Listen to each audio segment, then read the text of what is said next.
Hello everyone! Today I thought I would do something a bit different. Recently I have been working on my application Umai and I implemented a new feature, Cook Mode. So I thought it would be fun to go behind the scenes and share how I work on a new feature. In this case, this started when someone opened this issue to prevent the screen from sleeping, and actually I had also found this issue myself. But instead of just keeping the screen awake, I thought it would be nice to implement a whole new cook mode, something that you can use to assist you in the kitchen while you are cooking. This is actually something I wanted to do since the first version of Umai, but decided to cut it from the scope because the project was taking too long. But now I thought it was a good time to do it. So the first thing I do whenever I decide to work on a feature is actually to get out of the screen and go to the whiteboard. I feel like in the whiteboard it's easier to play around with different concepts, and I can think about what I want the feature to be and what kind of things it's going to include. I have actually been working like this for a while. Back when I worked in Media Kraken some years ago, I also started like this, and this is how I came up, for example, with the idea for the icon or the UI for the application. So yeah, basically that's the first thing I do. I go to the whiteboard.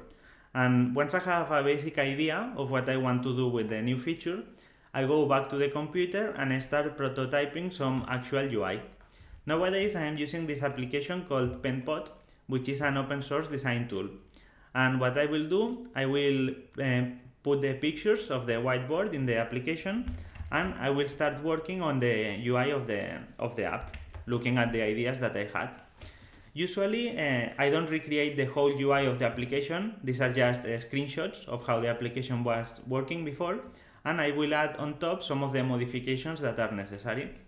In this case, for example, I was adding this new button, and also it would create some new screens. Whenever you click the cook button, you would open what I call the kitchen, and once the kitchen is open, the application wouldn't sleep, and it will show you the list of ingredients, then a list of all the steps, when timers, whenever it's appropriate, and finally the final screen when you are done cooking. So before I actually implement anything, I want to have a general idea of what the new feature will involve. So I will try to work on all the screens and all the new functionality. I find it like that it's better to do it this way, because at the beginning sometimes I was doing this directly in code, but it was a bit slower. Whenever I wanted to change something, it took me more time. But working in this kind of programs is faster to iterate. In any case, this is not the final UI. Whenever I go back to implement it, I don't try to do it pixel perfect like the way it looks in this application. But it's very useful to have a basic idea of how I want it to look like and which types of screens and buttons I want to have.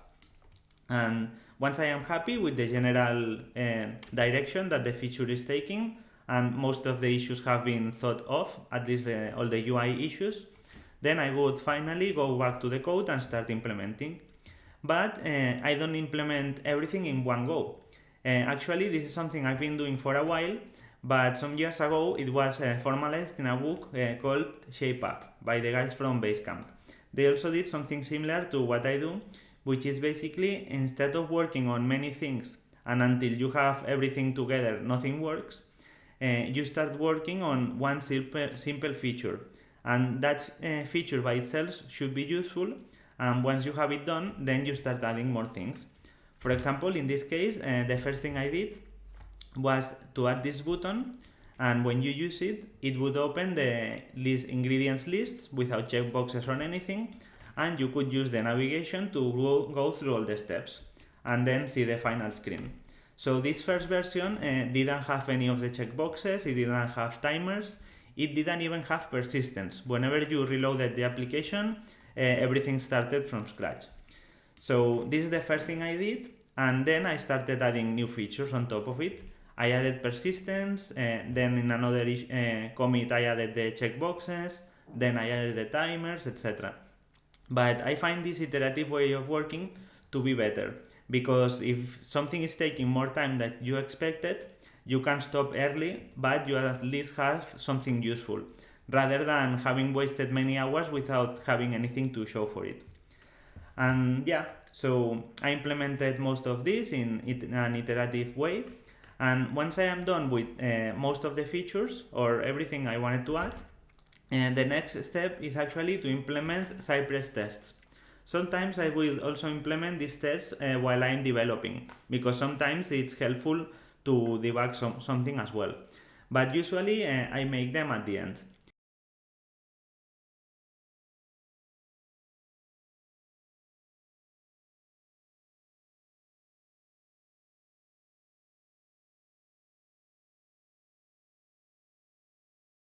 And once I have all the Cypress tests and I'm sure that everything is working as expected, and I also know it will not break in the future because I have added the tests, the final step is actually to see that everything is working properly and do some final polishing.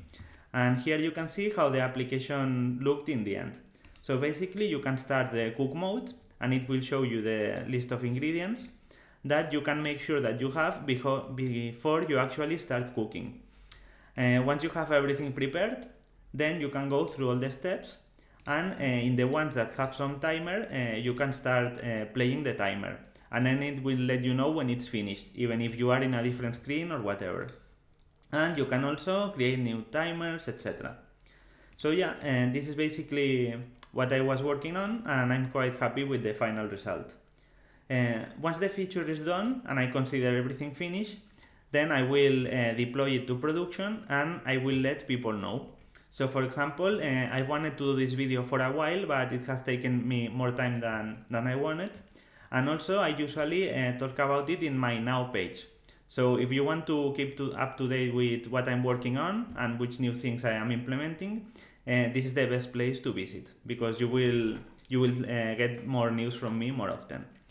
And yeah, I think that basically that's it. All you need to know of how I work on new features. If you have any questions or something you want to mention, feel free to reach out and let me know. Thank you.